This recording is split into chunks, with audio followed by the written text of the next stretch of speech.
Discover the Women in Tech Trailblazers podcast, hosted by Tiffany, Benitez, and Jordan Franklin.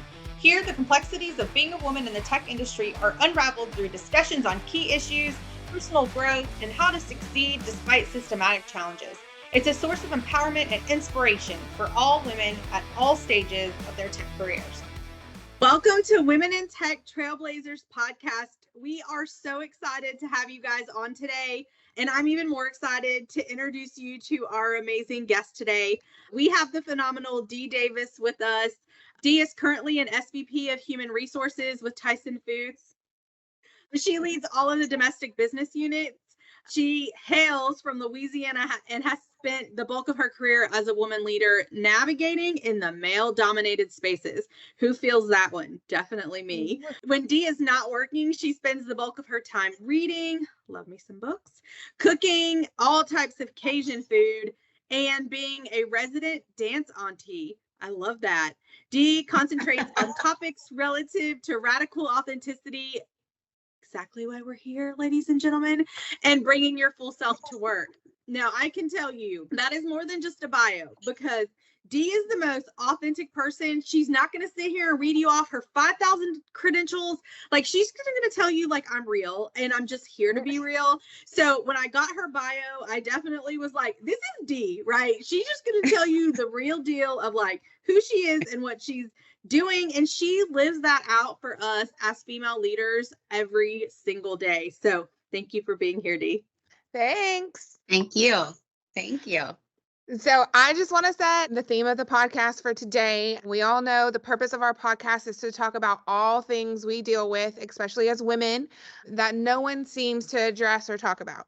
Today, we are going to talk about imposter syndrome, and we all know that's a huge one. We're going to dig into this topic with you, Dee, and we're so excited. Tiffany just gave you a great intro, and we're super excited to have you today. Thank you. What is your thoughts, or, how have you overcome imposter syndrome in the workplace? Well, thank you, ladies. I'm so excited to be here. I would tell you, I always tell people, you don't necessarily overcome imposter syndrome. You learn how to navigate it, right? Yep. So if you have an element of imposter syndrome that exists in your life, it's always going to exist. I will tell you, so there are 5 main types, right? We all know the 5 types of imposter syndrome: perfectionist, the expert, the superhuman, the natural genius, right?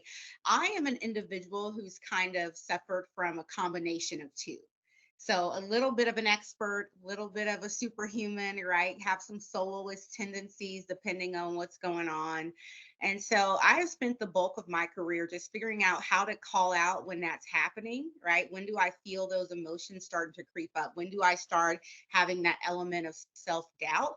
And then kind of giving myself my own coaching mechanisms, right? Because the loudest voice in the room is the one in your head. That's what I always say that, like how you're talking to yourself is far more pertinent than what anyone else says to you. And so I spend a lot of my time concentrating on what is positive self-talk. How do I walk myself through these situations when I feel that imposter syndrome creeping up? And I think as women, we experience that probably more so than anyone else, because we have imposter syndrome in a lot of parts of our life, right? Not just in the workplace, but also in your personal life. If you're a wife, if you're a mom, you're trying to do it all, and you're trying to be number one at all of those different elements. And so I've really learned the importance of self-talk and encouraging myself along the way. That's certainly how I've been able to navigate it, not overcome it. Yeah. No, absolutely. I really think that when your voice in your head is really positive, like you're like rocking it that day, you're like, Yes. I've got this. I can totally do this.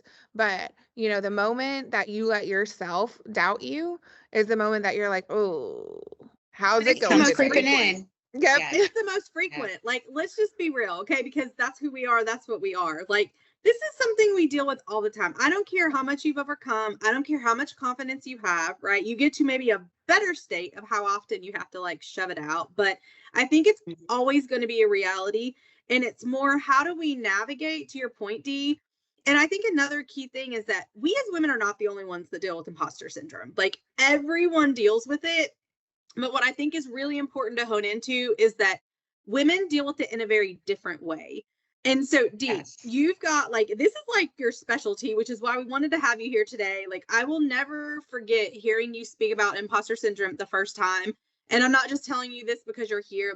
You moved so many men and women that day that people are still talking about it. And it's because it's a reality for all of us. And so, as a woman, right? So you kind of talked about the 5, and again, everyone kind of operates in this, men and women alike, but as a woman, we kind of deal with it a little bit different. And can you speak to how you've seen that play out with men versus women? Well, the funny thing about men with imposter syndrome, so there are 5 types, but one of them is probably most pertinent, or the one that's most common in men, right? Which is the natural genius. The natural genius is I am always the smartest person in the room. And so if I'm not the smartest person in the room, there must be something wrong, right? And so the way it tends to play out differently with men and women is men, when they're experiencing imposter syndrome, they almost consider it someone else's fault, right?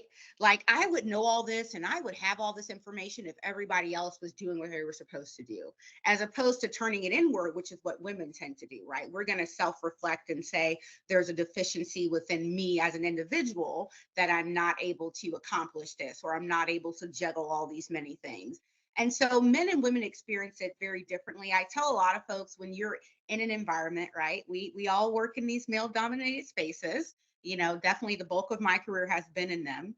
You ever find the guy in the room who's the most arrogant person for no reason, right? It could be a very simple conversation and he wants you to know he knows all the details. He knows all the information. He's probably suffering from some element of imposter syndrome, because what he's trying to do is overcompensate for what he does know to cover the areas that he may not be comfortable in.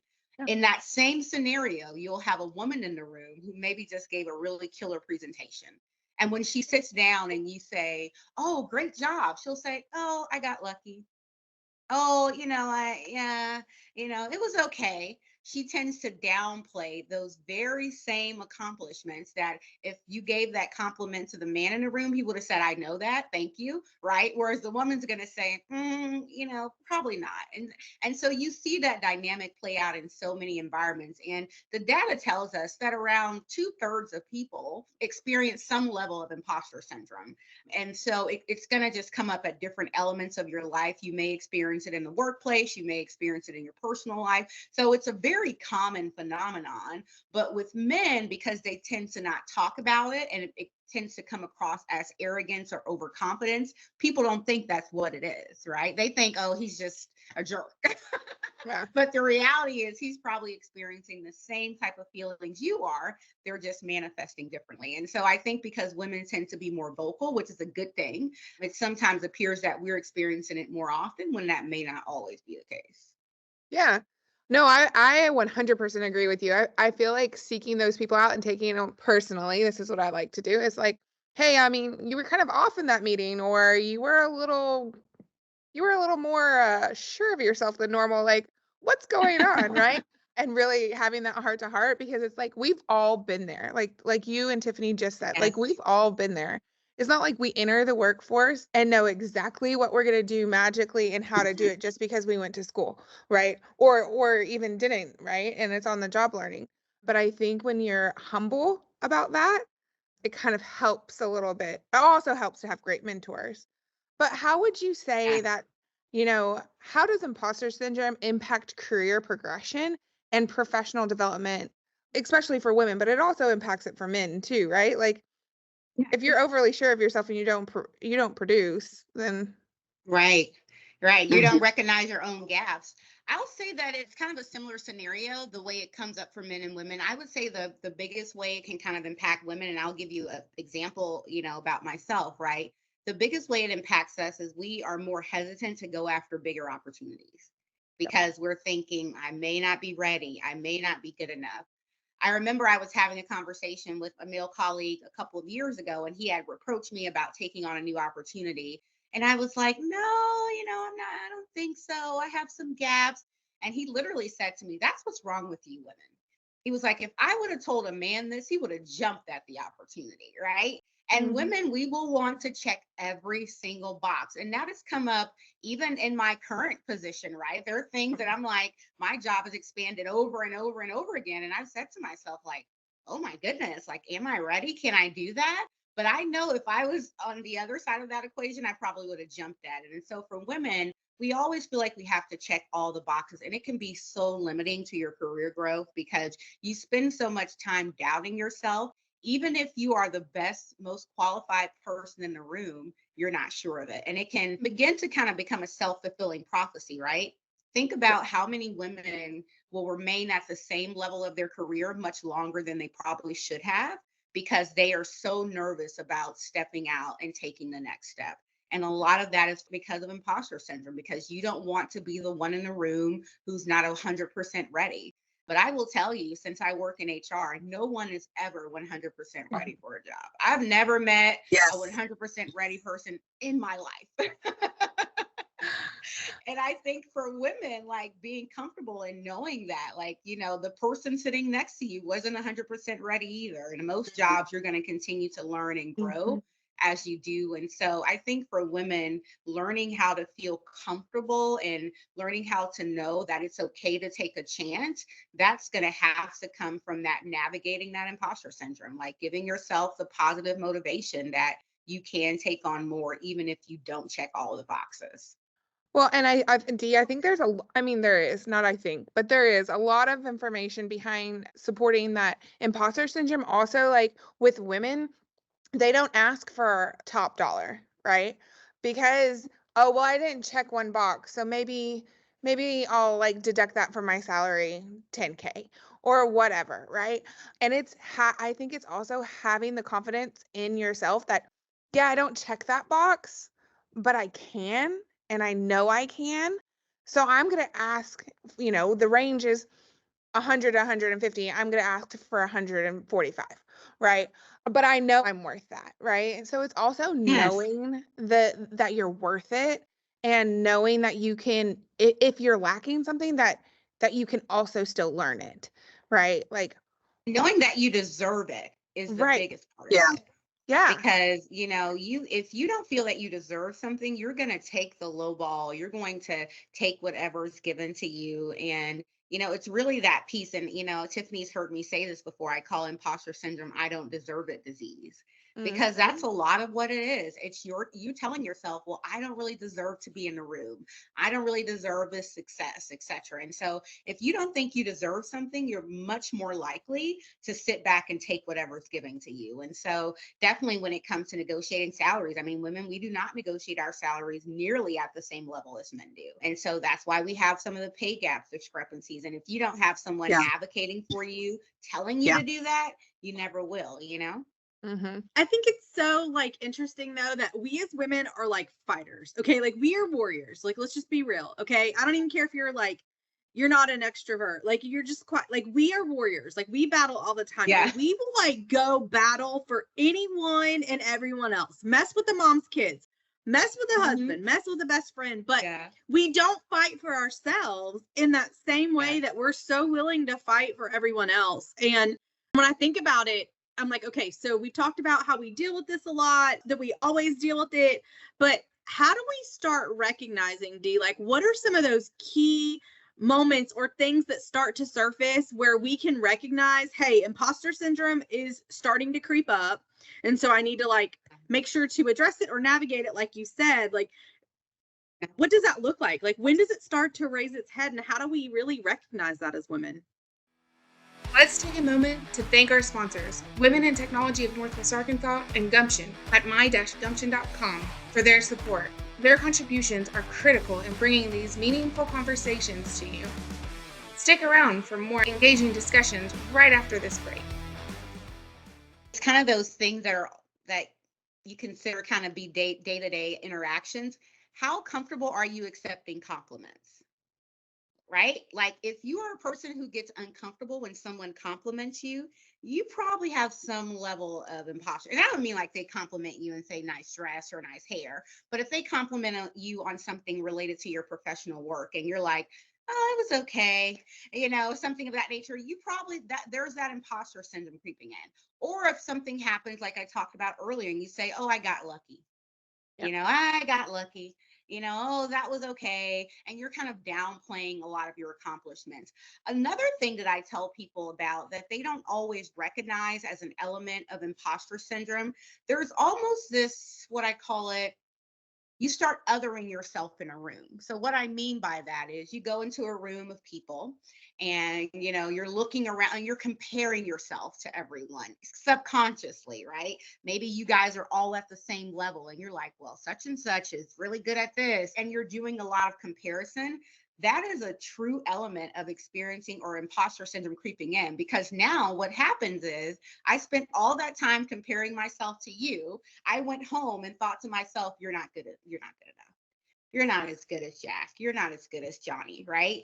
And so those are all things that happen when it's starting to creep up. I mean, it is one of those situations where I go back to the voice in your head. Like, I will be honest with you all, the only way to navigate imposter syndrome is through self-related work, getting good mentors, right? You have to have a good mentor. Mentors can be a variety of people, right? It doesn't mean it has to be someone 3 levels ahead of you, right? It can be a peer. You can have peers who can mentor you on areas where you have deficiency, but really focusing on positive self-talk and sticking to the facts. What I mean by that is I remember a scenario where I had a mentee and I clearly knew she had high levels of imposter syndrome. Like, she was a perfectionist in every stretch of the imagination. And so I taught her this technique called fact finding. So before she went in to give a presentation, I said, what are the 4 things you have to land in order to do well in this presentation? So we go through them. Okay, I have to talk about the business. I have to talk about the financials, whatever, right? Whatever those 4 pieces are. So then she'd go and do the presentation. After the presentation, I'd have her go back to that list and I say, did you hit every 4 of those parameters? And she'll go back. She'll be like, yep, hit them all. And focusing on the facts stopped her from feeling like she didn't do good enough, right? Because she already had a mechanism in place to check herself before she even did it. And it really helped to kind of help her get over that piece of like, well, I wasn't good enough. I wasn't the best person in the room. And so it's almost like focusing on the things you can control, and that's it. Not focusing on anyone else around you. That is really how you start to kind of recognize when it's creeping in, but also come around the other side to combat it.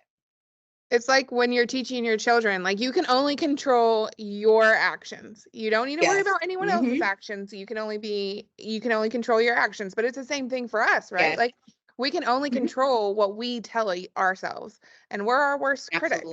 So if we're giving ourselves positive self-talk, right? Because it creeps in as an entrepreneur. For me, it creeps in massively, especially when I'm in a room of other people that do what I do, or I see other products that do what Gumption does. I'm like, oh man, I didn't think of that first.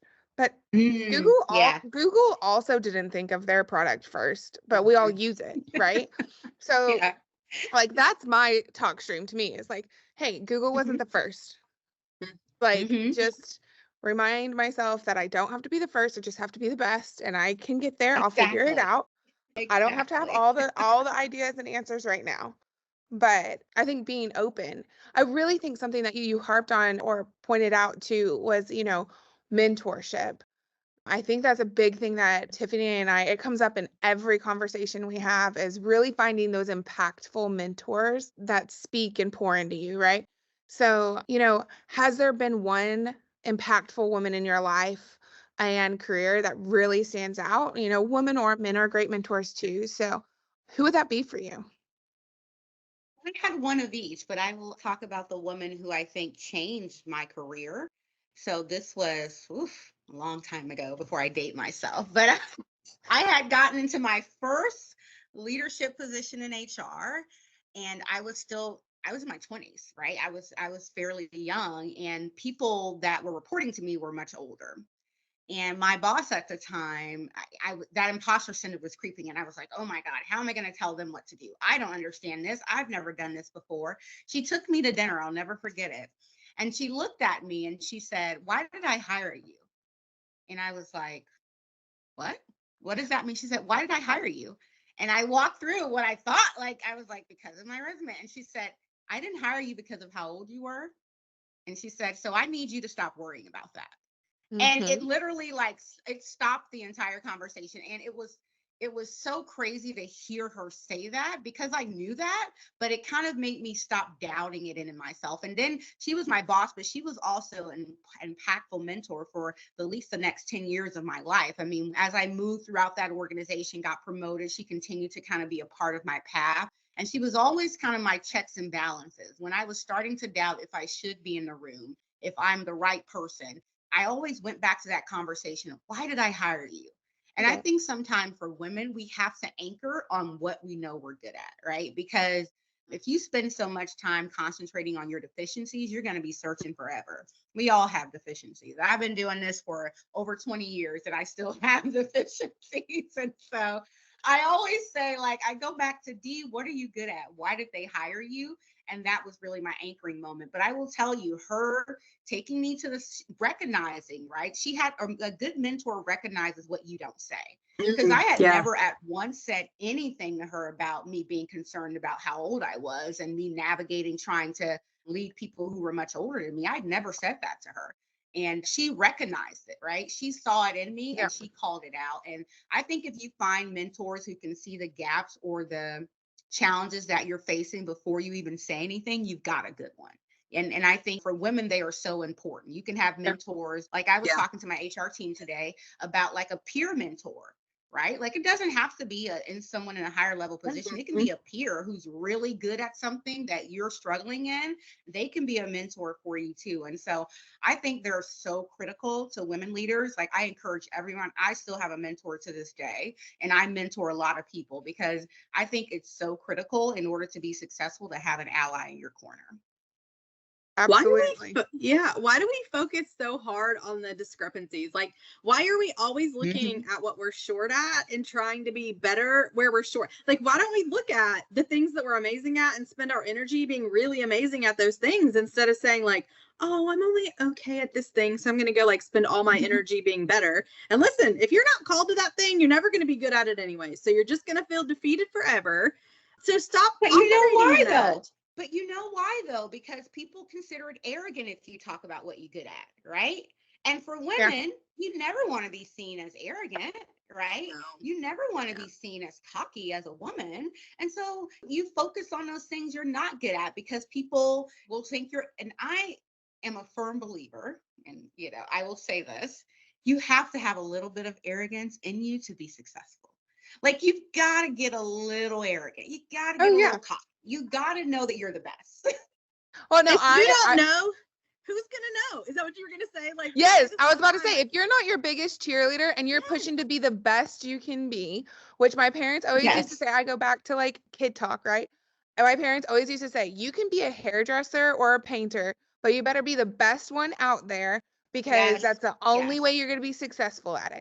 So whatever you choose, you better be the best. And if you're the best and you're talking to yourself and you're I know I'm the best, you don't really have to be, you don't have to outwardly say anything about it. Your actions prove that, like you said, your actions prove that you're meant to be in the room, right? Absolutely. And then, but that comes with a little bit of arrogance. I'm not going to lie. Everywhere I walk, it's my runway, right? I'm going to stand up straight. I'm going to walk in the room and I'm going to be a little bit arrogant, right? So I think you have to have a little bit of that. And Jordan has amazing parents, right? And I love that they ingrained that into her in an early age. I think I have amazing parents, but my dialogue was a little different, right? My parents were perfectionists. So there's just a little bit of a different thing that we all carry. And it's the reason that we're so passionate about having this podcast. So there's 50 million podcasts. So if you're listening, we didn't start a podcast just so you could hear us talk, FYI. Okay. What we started this podcast for is so we can talk about these things. So if there's parents that aren't pouring this into our girls or boys, or our current men and women, that they can actually hear it. It's important that they hear these types of conversations, that they hear this dialogue, because sometimes what we need, we're not going to get from where we think we're going to get it and where we actually need it. So this conversation is so valuable. I feel like we could go on and on and on, but we are coming close to an end. But Dee, I have to know if there is one piece of advice, just one thing, one statement, I don't know what that looks like for you, that you could leave our audience, one final piece. What would that be? I will leave you with my mantra of my life. Any room you're in, you deserve to be in. That is something that I repeat to myself every single day. It's critical to me. It's important that you understand that you deserve to be there. And so I would leave that with every person that's listening. If you are in the room, you deserve to be there. So hold your head up high. Do not doubt yourself. Do not doubt your abilities because of what's around you, because you earned that spot. No one gave it to you. And so because you earned it, it's your opportunity to keep it. So that would be my mantra to live by. Do y'all hear I that? love it. Yes. Do you hear that? Listen to what she's saying. I don't care who's telling you you're not worth it, you're not good enough. I don't care if it's you, because a lot of the times it is us, right? You talked about that inner voice. That is what we have to live by. That is what we have to remind ourselves of. Like, get your seat. We say this a lot. Get your seat. Okay. Own that seat. Know you deserve it. Operate in it, and then make more seats. Make more seats. That's what it's about. Yes. Thank you so much, Dee. We were so happy to have you. I'm so excited to go back and listen to this podcast. It was very inspiring for me. I love it. Maybe because we're in similar industries, but I'm so happy that you decided to come on and speak with us today. Yes. Thank you again. Yes. And we can't Thank you, wait ladies. to share you with All everyone. right. No, thank you to our listeners. you, We are ladies. so excited to release this. Dee's information will be at the end of the podcast. You'll see our information, our socials, and you will see Dee's social information so you can connect with her. You will be missing out. I'm telling you, you need some Dee in your life. I'm so grateful that I actually get to work with her in my day job. But Dee, it's been a pleasure. Thank you to our audience for tuning in, and we will talk to you guys soon. Well, that's a wrap. Another episode of Women in Tech Trailblazers podcast. Thanks for tuning in and sharing this time with us. If you liked what you heard, please share this episode with your friends in tech. And don't forget to subscribe to our podcast. Your support helps us keep bringing in inspiring guests and uncovering topics that matter to you. Until next time, keep pushing boundaries and making your mark in the tech world. Goodbye for now.